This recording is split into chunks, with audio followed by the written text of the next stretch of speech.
আমাদের দাবি দুইটা।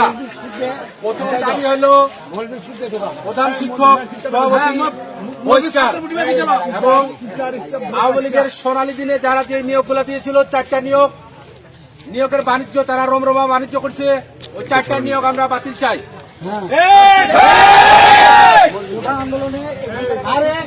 আন্দোলনে বিরোধিতা করছে এখানকার একজন শিক্ষক নাম করল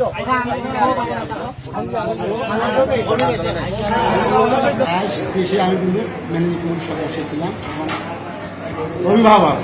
আপনি আপনার নামটা বলুন। আমি মোহাম্মদ রবিউল ইসলাম, কাছাকাছি নেন। আমি মোহাম্মদ রবিউল ইসলাম, আমি ম্যানেজিং কমিটির।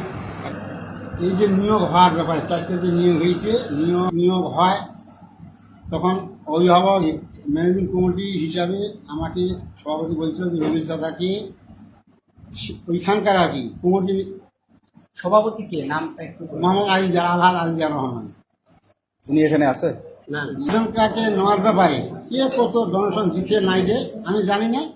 ওই সভাপতি সবকিছু সভাপতি। আমাদেরকে যেদিনে নেওয়া হয় ওইখানে গার্লসে, ওদিনকে আমি দিয়েছিলাম প্রতিনিধি হিসাবে হেডমাস্টার এবং আমাদের স্কুলের মাওলানা আইজা শাহ আইজার রহমান, ওরা কিন্তু ওই কমিটিতে ওরাই ছিল এবং সভাপতি ছিল। আমরা বাইরে ছিলাম, সদস্য হিসেবে আমরা কিন্তু বাইরে ছিলাম। এই পর্যন্ত আমার এবং আজকে যে এই যে ইনাদের যে অভিযোগ গ্রামবাসী, এই অভিযোগের ভিত্তিতে আপনার কি কোনো ধরনের মতামত আছে যে দুর্নীতি হয়েছে? ওনারা বলতেছে অনেক কথা।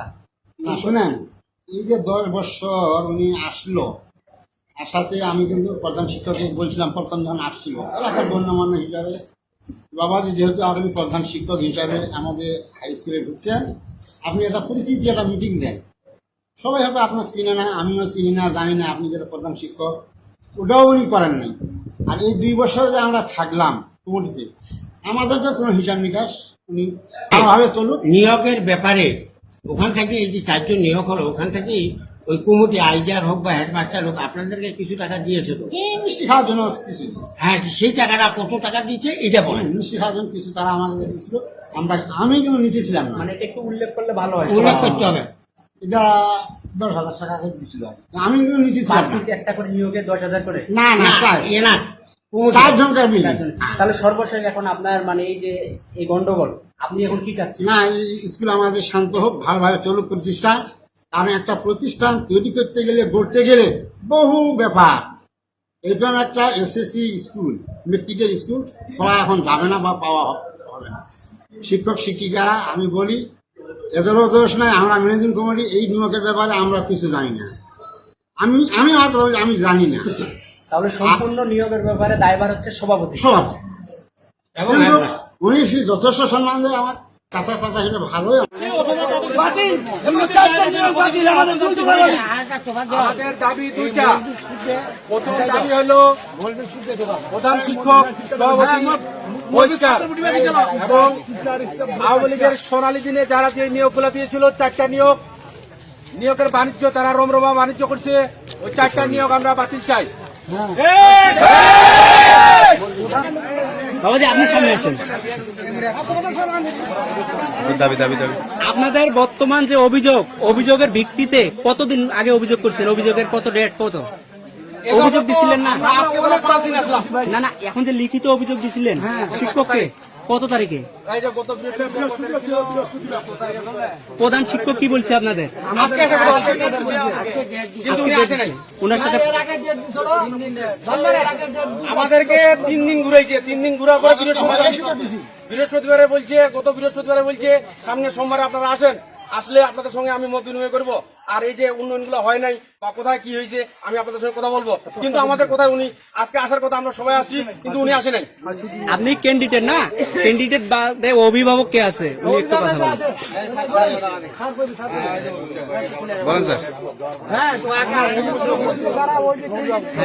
আমাদেরকে 5টা ডেট দিয়েছে, দেওয়ার পর আজকে উনি আসে নাই।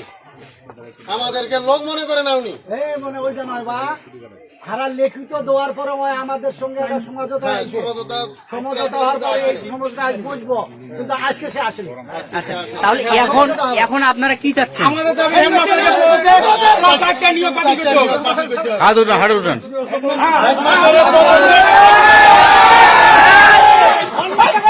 দাবি আমরা সবাই মানি নিব। চারটা নিয়োগ বাতিল হবে। চারটা নিয়োগ বাতিল হবে। ঠিক আছে, ধন্যবাদ। ধন্যবাদ। এখানে কিসের কোন পদে ক্যান্ডিডেট ছিলেন নিয়োগে? নিয়োগে ছিলাম পরিচ্ছন্নতা কর্মী। মানে আবেদন করা হয়েছিল? আবেদন করা হয়েছে, পরীক্ষাও নেওয়া হয়েছে, পরীক্ষার দুর্নীতিভাবে পরীক্ষা নেওয়া হয়েছে। আমি টেক্সটাইল ইঞ্জিনিয়ারিং শেষ করছি 21 সালে।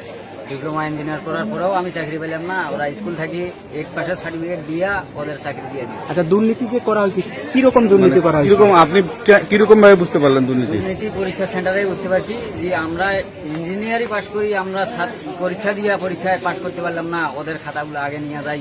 ওরা মানে আমার প্রধান শিক্ষক বলতেছে তুমি নেক্সট টাইমে চেষ্টা করো, এখন হয় না।